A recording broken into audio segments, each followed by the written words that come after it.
رفیق القراء قاری شاہ محمد شرف الدین عبد الجبار قریشی رحمۃ اللہ تعالی علیہ جو ہمارے دادا پیر ہیں، ان کے آپ اس شاگردوں میں شامل ہیں، تو وہ حضرت خیر الناصرین صاحب قبلہ ان بچوں کی اصلاح کروائیں گے کہ کس بچے نے کہاں پر غلطی کی۔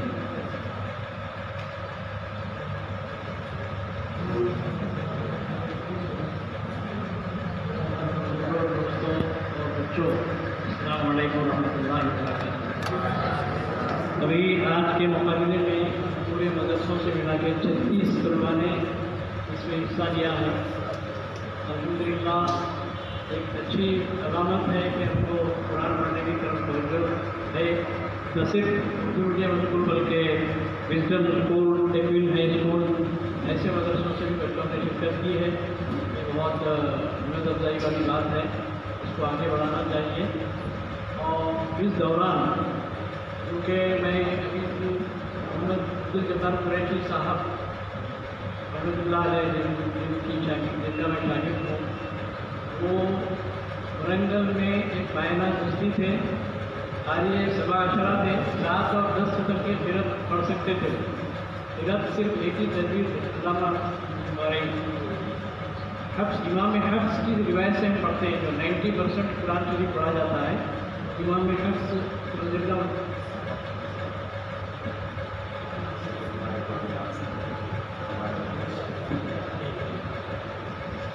تو اس روایت سے ہم تلاوت قرآن کرتے ہیں۔ 90% سیدنا امام عاصم کوفی رحمۃ اللہ علیہ سیدنا حفظ کی روایت سے پڑھا جاتا ہے۔ اس کے علاوہ 7 روایتیں اور ہیں، 10 روایتیں ہیں، تو ہمارے استاد محترم 7 اور 10 قسم کے قرأت پڑھ سکتے تھے، اور اس میں وہ باضابطہ سند یافتہ تھے، اور ان کا یہ عادت تھا ہم کو سمجھانے کا، اور لمبے عرصے تک کیونکہ اسٹوڈنٹ تھے 7ویں 8ویں کی جماعت سے لے کے گریجویشن تک ان کے ساتھ رہے۔ نہ صرف ہم پڑھے بلکہ ہمارے صاحب جو نئے طلبہ آتے تھے، ایون گزر گنگات کے آئے تھے، صاحب کا اسٹائل نہیں رہتا تھا، وہ ہمارے پاس بھیج دیتے تھے۔ ہم ان کو گرو کے ترقی وغیرہ ہم پڑھاتے تھے۔ 60 سال میں 65 سال کے بھی لوگ آگے پڑھتے تھے۔ تعلیم حاصل کرنے میں کوئی شرمندگی کی شرمانے کی بات نہیں، تو وہ اس طرح۔ اور ہماری تعلقات کیا تھی ہمارے استاد محترم کی، جو ریڈیو میں ایسے لوگ، اس زمانے میں ٹی وی وغیرہ نہیں تھا، ریڈیو میں قرأت آتی تھی، اس کے اوقات تھے، تو اس کو پرفیکٹ کرنے کے لیے ہم کو اور زیادہ سے زیادہ معلومات فراہم کرنے کے لیے، زیادہ سے زیادہ قابل بنانے کے لیے ریڈیو کے پاس بیٹھا کر، ریڈیو بھی ہر گھر میں نہیں ہوا کرتا تھا اس زمانے میں، تو صاحب کے 2-3 شاگرد تھے، ان کے گھر میں بیٹھ کے جس وقت قرأت آتی تھی وہاں بیٹھ کے ریڈیو میں جو پڑھتے ہیں اتنا ہی پرفیکٹ ایکسٹراڈنری لوگ رہتے ہیں، آپ لوگوں کو پڑھنے کی اجازت نہیں رہتی، اس میں انہوں نے کیا لگاتی تھی وہ تو بتاتے، یعنی ایسے لوگ جو کہ بالکل پرفیکٹ مانے جاتے ہیں، ان کی بھی غلطیاں تو مانی ہے کہ ہمارے استاد محترم بھی اس قابل ہے۔ تو الحمدللہ ان کا صدقہ ہے، ان کی بیٹیوں کا شکر ہے، اللہ تعالیٰ نے یہ علم ان کو بھی بخشا ہے۔ اور آج میں دعوے کے ساتھ کہہ سکتا ہوں، لہن ایک الگ بات ہے، آواز کا دینا نہیں دینا اللہ تعالیٰ کی مرضی ہے، آواز کے تعلق سے میں کچھ نہیں کہہ سکتا۔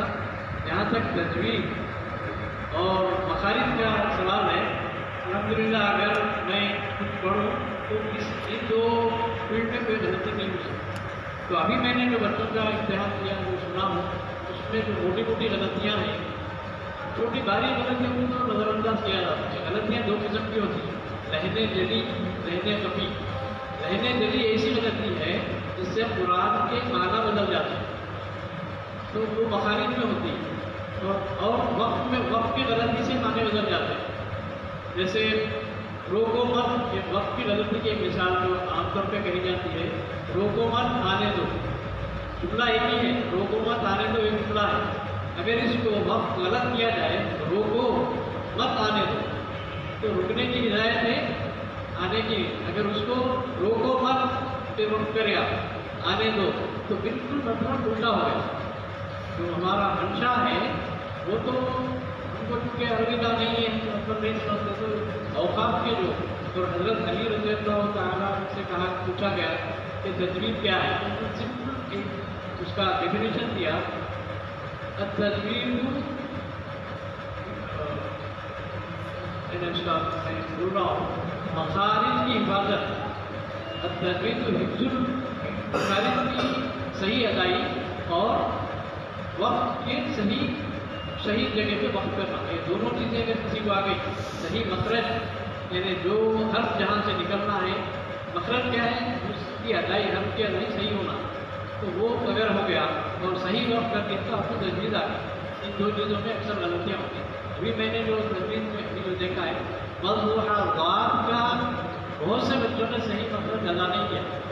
अब पूरे हरूफ तहज़्जुद में 36 हरूफ में वाव ही ऐसा मुश्किल मखरज है उसका कि जब तक अच्छी सी प्रैक्टिस नहीं की जाए वो मखरज सही अदा नहीं होता।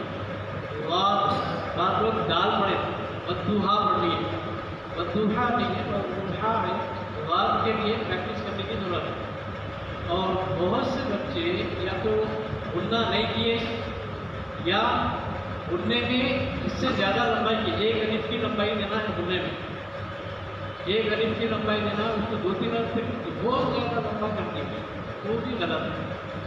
और वज़्ज़ुहा, हा पे खड़ी ज़बर है, उसको वज़्ज़ुहा मद के बराबर है, 2 अलिफ तक कीजिए, जो कि दाहिने खफी में आता है, लेकिन गलती इस तरीके से इज़ा वो भी एक अलिफ की लंबाई है, दाल अलिफ ज़बर ज़ा, खड़ी ज़बर और दाल पे खड़ी ज़बर दे या दाल अलिफ ज़बर छोड़े, उसकी लंबाई एक ही होनी चाहिए, लेकिन उसको भी जो है इज़ा ऊला अलिफ वो भी ऊ होना चाहिए, इसको लंबा किया गया ऊला। तो हर तकरीबन 80% बच्चों ने इस बात का ख्याल नहीं रखा कि इसकी लंबाई इसको कहाँ तक खींचा जा सकता है। जहाँ ला आया वज़्ज़ुहा को इसी की ऊला को इसी की, तो ये बात गलतियाँ और खत्म करते वक्त 80% बच्चों ने वा का मतलब सही अदा नहीं किया। सदक़ल्लाहुल अज़ीज़ुल अज़ीम, सब बच्चों ने या तो ज़ाल से पढ़ा है या तो ज़ा से पढ़ा है। वा का मखरज ज़ुबान को दांतों के दरमियान में लाके अदा करने का। सदक़ल्लाहुल अज़ीज़ुल अज़ीम, सुनने से, प्रैक्टिस में सुनने से समझ में आ जाता कि आपको सही मखरज अदा हो रहा है नहीं हो रहा। तो सदक़ल्लाहुल अज़ीज़ुल अज़ीम सिर्फ 2 या 3 बच्चे सही अदा किए, बाकी सब बच्चे सदक़ल्लाहुल अज़ीज़ुल अज़ीम, अज़ीम जे से अदा हो। तो जे से अदा हो गया तो उसके जब भी मखरज गलत होगा तो उसके माने बदल सकते हैं। जैसे छोटी सी पढ़ा कुल हुवल्लाहु अहद, अगर हा हरफ से अदा नहीं हुआ, अहद के माने अल्लाह एक है, कह दो अल्लाह एक है। कुल हुवल्लाहु अहद अगर सही पढ़ेंगे तो उसके माने हुए ऐ रसूल सल्लल्लाहु अलैहि वसल्लम, ऐ मोहम्मद कह दो कि अल्लाह एक है अकेला। अगर उसको अहद के बजाय अहद बोल दिए, अहद के माने दूसरी, इतना मतलब बदल गया, कुफरिया कलिमा हो गई।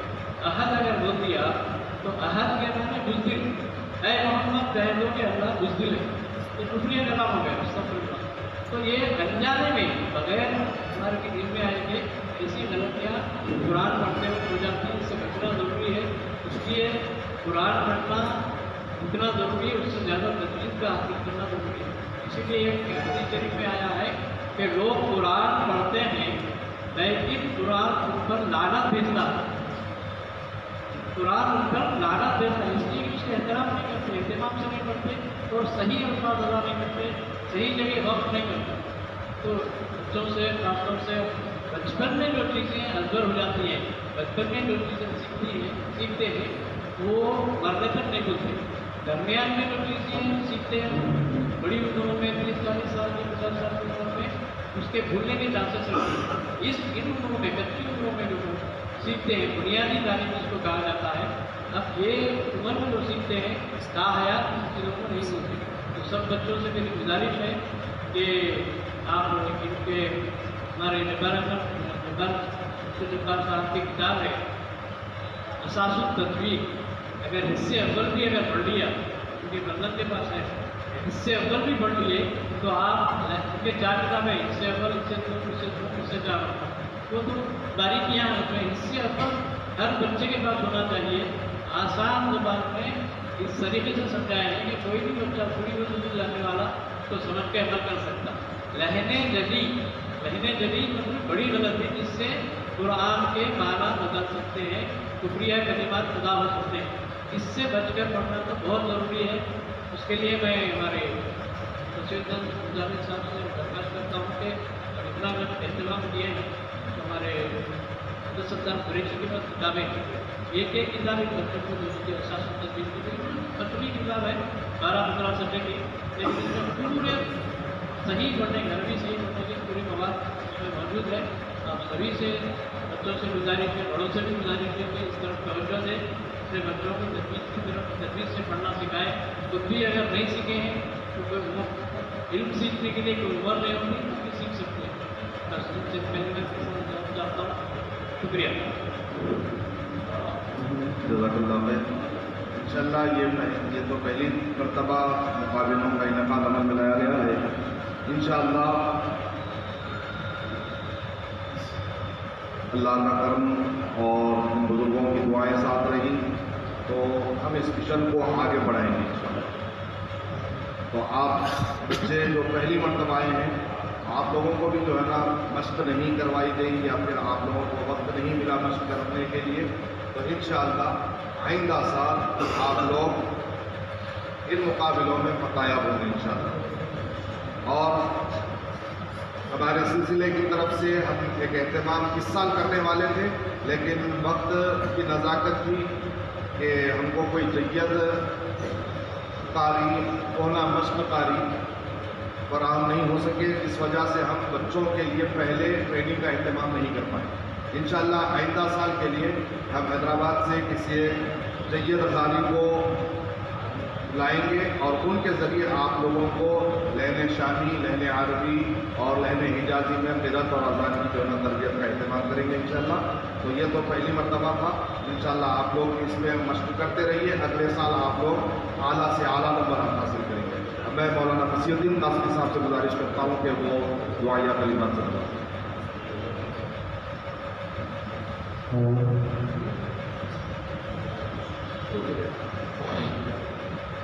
السلام علیکم.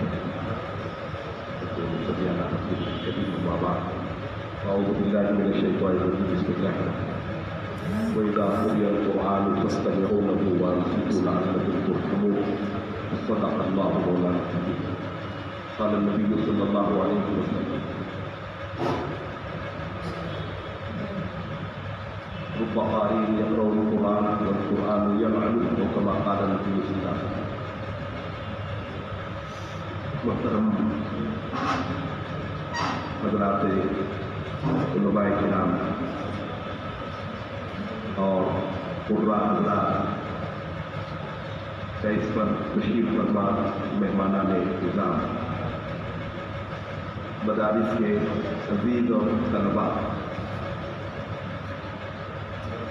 اللہ کا شکر ہے، اللہ کا فضل ہے کہ آج ہمارے شہر میں قرأت اور اذان سے متعلق مسابقتی جذبہ پیدا کرنے کے لیے مولانا قاری حافظ وسیع الدین نظامی صاحب اور ان کے سلسلے کے نیک بزرگوں نے، دوستوں نے قرآن جیسی خدمت سب سے بڑی خدمت ہے روئے زمین پر کائنات میں، اس سے بڑھ کر اور کوئی خدمت نہیں ہو سکتی کہ انہوں نے اس پروگرام کو ترتیب دیا ہے. مجھے سارے ہی طلباء مبارکباد کے مستحق. اس پروگرام کے منتظمین یقیناً اللہ تعالیٰ ان کو جزائے خیر عطا کرے. پیارے بچوں، جن غلطیوں کی اصلاح حضرت قاری صاحب نے فرمائی ہے، ہم اپنی اصلاح کی فکر کریں. عملی مشق اچھی طرح ہمارے بچوں کا قصور نہیں ہے. بچوں کو تیار کرنے والے ہم لوگ ہوتے ہیں. معلمین حضرات، اساتذہ حضرات کی اگر صحیح فکر اور توجہ ہو تو انشاءاللہ وہ ہمارے بچے تجوید کے ساتھ، صحت ادائی کے ساتھ قرآن پاک پڑھیں. यकीनन अल्लाह का फरमान है कि जब कुरान पाक पढ़ा जाए तो गौर से सुनो और खामोश रहो। फस्तमिऊ लहू वालू, और पूरी तवज्जो से सुनो और खामोश रहो। लअल्लकुम तुरहमून, ताकि तुम पर अल्लाह की रहमत मुतवज्जह हो। अल्लाह ताला ने एक जगह फरमाया वहाज़ा किताबुन अंज़लनाहु मुबारक फत्तबिऊहु वत्तकू लअल्लकुम, ये रहमत के उतरने के फार्मूले। अल्लाह ताला ने फरमाया ये मुबारक किताब मैंने नाज़िल की है, बाबरकत किताब, इसकी इत्तिबा करो, इसकी पैरवी करो और अल्लाह का तक़वा इख्तियार ताकि तुम अल्लाह की रहमत के मुस्तहिक़। यकीन मानिए कि अल्लाह की रहमत सबसे ज़्यादा जहाँ कुरान पाक पढ़ा जाता है, अल्लाह ताला की रहमतें वहाँ खींच कर, जैसा मक़नातीस लोहे को खींचता है, कुरान पाक की तिलावत अल्लाह की रहमतों को, अल्लाह की रहमतें नाज़िल सबसे ज़्यादा रहमतों को मुतवज्जे करने में, रहमतों को नाज़िल करने में यकीनन कुरान पाक की आयतों को, आयात मुबारका का पढ़ना, उसकी तिलावत करना सेहत अदाई के साथ। मैं हज़रात असातिज़ा किराम से भी गुजारिश करता हूँ अगर कि बच्चे बड़े मासूम होते हैं, इनको जिस तरह आप मोड़े उड़ जाते हैं, इन पर अच्छी मेहनत की, अच्छे अंदाज में उनको अमली मश्क कराई, सही तलफ़्फ़ुज़ याद करने की कोशिश। तो इस तरीके से अगर मेहनत असातिज़ा किराम करेंगे तो हमारे बच्चे इंशाअल्लाह अच्छे अंदाज से तजवीज़ किसको कहते हैं, हर हर्फ को उसके असली मखरज से अदा करें। बुखारी 17 और जो है कुल हुरूफ और 30 बुखारी 17, जिस जगह से हर्फ निकले उसको मखरज कहते हैं। तो कितने माने बदल जाते हैं, देखिए मतलब ज़्वाद की जगह अगर ज़ा पढ़ेंगे तो माने बदल जाते हैं, ज़ा पढ़ेंगे तो फिसलने के माने, ज़्वाद के माने गुमराह के। तो इस तरीके से अच्छी अमली मश्क हमको करना चाहिए। हमारे असातिज़ा किराम से गुजारिश है अच्छी तवज्जो। इन प्रोग्राम्स के इनेकाद का मकसद ये है कि कुरान पाक को सेहत के साथ पढ़ना सीखें, कुरान पाक की सही तिलावत करना हमारे बच्चे भी सीखें, बड़े हजरात भी अपने पोतरे से, नवासे से, अगर वो जदीद हाफिज है या वो कुरान की तिलावत अच्छी तरह करना जानता है, अपने पोतरे से, नवासे से सीखना भी बुरा नहीं। अल्लाह के रसूल सल्लल्लाहु अलैहि वसल्लम ने फरमाया उतलुबुल इल्म मिनल महदी, इल्म की तलब में लगे रहो बचपन से लेकर शेर खालिद के ज़माने से आखिरी साल। बहरहाल मैं इस वक्त ज़्यादा वक्त नहीं लूँगा। मुबारकबाद के मुस्तहिक़ है जिन हज़रात ने, हमारे मोहतरम क़ारी मौलाना मुफ़्ती साहब के दिल में ये जज्बा पैदा हुआ, उन्होंने ये प्रोग्राम अपने दोस्त अहबाब को लेकर ये प्रोग्राम मुनक़्क़िद किया है। अल्लाह ताला उन तमाम हज़रात को दुनिया व आखिरत में इसका बेहतरीन अजर और सिला। मेरा गुमान ये है कि अक्सर मदारिस वाले को इसकी इत्तिला बर वक्त नहीं पहुँच सकी, इसलिए शायद बहुत से मदारिस की यहाँ नुमाइंदगी नहीं थी। आइंदा इसका ख्याल ज़रूर रखा जाएगा कि हर मदरसे के तलबा इसमें शरीक। मैं बच्चों से भी अर्ज़ करूँगा कि जो बच्चे इनाम पाएंगे तो वो तो इनाम लेंगे, लेकिन जिन बच्चों ने शिरकत की और यहाँ बैठ कर तिलावत की वो भी मुबारकबाद के मुस्तहिक़, उनको मायूस नहीं होना चाहिए। हमको इनाम नहीं मिला ऐसा कोई, आपका यहाँ आकर बैठना, कुरान मजीद की तिलावत करना, ये यकीनन आप इनाम के, यकीनन आप काबिल रश्क हैं, यकीनन आप काबिल तारीफ हैं। इसलिए मायूस होने की ज़रूरत नहीं। आइंदा अच्छी मेहनत करें। हमारे असातिज़ा किराम इस पर ख़ास तवज्जो करें। जिन गलतियों की क़ारी साहब ने निशानदही फरमाई, हमें चाहिए कि अपनी इस्लाह करें और बच्चों को इस तरफ मुतवज्जे फरमाएं। यकीनन इसका बड़ा अजर व सवाब आपको मिलेगा। कि कुरान पाक की तालीम को, तजवीद को, सेहत अदाई के साथ पढ़ने के ज़ौक़ को बढ़ाने के लिए ऐसे प्रोग्राम मुनक़िद किए जाना चाहिए। मैं मुबारकबाद पेश करता हूँ हमारे मोहतरम मौलाना क़ारी फसीहुद्दीन साहब निज़ामी और उनके आवाज़ अनुसार को कि उन्होंने कम वक्त में ये प्रोग्राम तरतीब दिया है और हमारे मुस्लिम वेलफेयर सोसाइटी के हज़रात में काबिल मुबारक शुक्रिया के मुस्तहिक़ है। बहरहाल अल्लाह ताला आप तमाम को इसका बेहतरीन सिला अता फरमाए। व आखिर दावाना अल्हम्दुलिल्लाह। मोहतरम हाज़रीन, जो हमें तरगीब देते हैं, जो हमारी हौसला अफजाई करते हैं, उनमें एक नुमाइंदा नाम है मेरे बड़े भाई हाफिज़ बाबा मोहम्मद ख्वाजा मुनीरुद्दीन का, जो हर लम्हा हमारी हौसला अफजाई करते हैं, जो खुद वतन में नहीं है लेकिन हमेशा उनके दिल में ये फिक्र लाक होती है कि हम अपने वतन में कुरान की खिदमत करें। तो उन्होंने जैसा मुझे हुक्म दिया है तो उसी हुक्म को आप तक पहुँचाता हूँ कि इस साल रमज़ान में भाई साहब ने कहा कि इस साल रमज़ान में हर मदरसे से एक बच्चे को हाफिज को लेंगे, हर मदरसे का एक हाफिज होगा और उसको मुकम्मल एक पारा तिलावत तजवीद के साथ करने का मौका दिया जाएगा, यानी समात कुरान। तो आप तमाम बच्चों से, आप तमाम हुफ़ाज़ से मेरी गुजारिश है कि अगले रमज़ान तक, यानी अभी 4 महीने रह गए हैं, तो 4 महीनों में आप लोग मुकम्मल तैयारी करिए, कुरान पाक को मुकम्मल सेहत के साथ पढ़ने की मुकम्मल तैयारी करिए। इंशाअल्लाह रमज़ान में समात कुरान मुनक़िद करेंगे, उस पर हर मदरसे के एक तालिब इल्म को मौका दिया जाएगा और फिर उसके बाद जो भी वहाँ पर नजराना होगा या इनाम होगा, जो भी होगा, जैसे हमारे सरपरस्त में इशारा करेंगे हम उसके हिसाब से आगे करेंगे। अभी आप हज़रात नमाज से फारिग हो जाइए, उसके बाद में लंच का इंतज़ाम है, फिर इसके बाद अज़ान का मुकाबला होगा।